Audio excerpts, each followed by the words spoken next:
So we had fun making and asking you guys questions on sending us feedback and questions that you'd like answered, and we're gonna go through some of those today. Is there a new product coming out this year, and what is it? By Khaled83_. I might pronounce your name wrong, so let's go with that. We do have a couple products that are in the pipeline. I know that you folks have quite the operation in the works here. One of the most exciting ones that we have planned this year is our new railing system, and we don't have any official release dates yet. We do have some new high quality cables coming out. I know it's not exciting stuff, but when you're out there in the off-road, bouncing around, doing a bunch of stuff, really make a difference on whether your gear and your equipment is gonna be charged. Going through some iterations on which ones we should be picking. We do have some new charging accessories that are coming out this year. We also have our new... He's doing something top secret for us.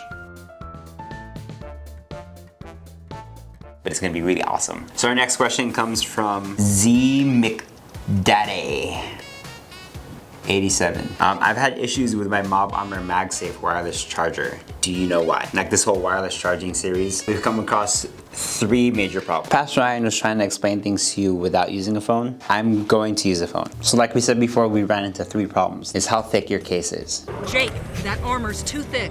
Trust me. The thicker the case, the farther apart your charging is gonna be from your actual phone. When that distance increases, the slower the charge is gonna be. So slow that it's imperceptible. This brings up our second point. If your case is already thick, but it only sometimes wirelessly charges, you need to make sure you're right on top of the wireless receiver that's built into the phone. Built into every product, a great keyboard. iPhones already have a magnet array inside, so our wireless charger works with it just fine, see? But if you're an Android user and you're trying to use a thicker case, you might be off center because there's no built-in magnets inside your phone. Some Android phones, the receiver is off to the right, some could be off to the left, some could be right center, just like the iPhone. That's what makes Android phones so hard to wirelessly charge, is because you need to be right on top of the receiver if you're using a larger case. If you have a thin case, then you can just place it right in the center and it should charge just fine. And the last issue that we're seeing for wireless charging is the wattage that you're supplying to the charger. The light on the charger will blink red and blue. That means it's not receiving enough power.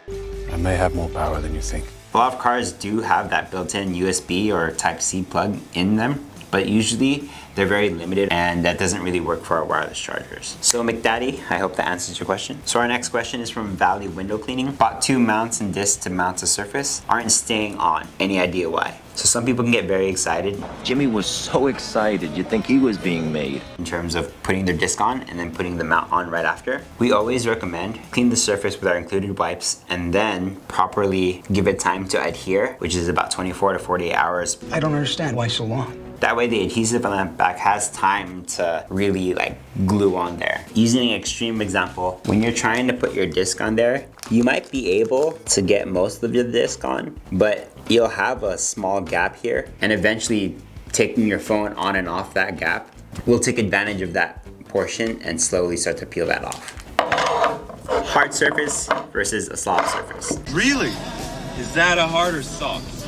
Porous surface is not recommended versus a hard surface, because even if you clean the top part of it, it's still gonna have some conditioner or still kind of like oils. It's not who I am underneath.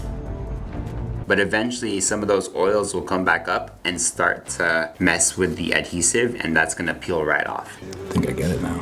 Using a hard surface, you don't have that issue. So you'd be able to degrease it and clean it off with our alcohol wipes. Clean that right up, boom. Ooh, naughty, naughty girl. Our next question comes from Halcyon. Halcyon. How do you pronounce that one? Why don't you have any distributors or agents in Egypt? Very quick answer to that is because nobody in Egypt has really asked us. Really all it takes is a reputable automotive place in Egypt who wants to carry our products. We can't just have just a random guy off the street saying, hey, I want to sell Mob Armor. Send an email out to marketing@mobarmor.com and we'll go ahead and get that process started with you and see where we can go from there. Next question, I Gomez, how is everything magnetized? Because magnets. Okay, next question. Well, that was easy, wasn't it? We do use neodymium magnets on all of our products. So on our phone mounts, we do use the smaller version, which has a 90-pound vertical pull force. And then we just use the same neodymium magnet for the tablet mounts, just a bigger version. So much bigger than you realize. And that has 290 pounds of vertical pull force. Another thing that helps for like the whole magnetization Blah, blah, blah, blah, blah. of our products is how thick the steel is. We use a very thin shield plate on the back of the phone, almost unnoticeable, doesn't really get in the way, versus what we put on your dash. So the thickness of the plates really do make a difference in terms of how strong the magnet is gonna be. The Force is strong with him. We had so many great questions come from you guys, I just couldn't fit it all into one video. So we'll release part 2 of these AMA questions next week. Feel free to comment down below if you have any more questions. Subscribe to stay up to date for more videos like this. I'll see you guys next week. Bye.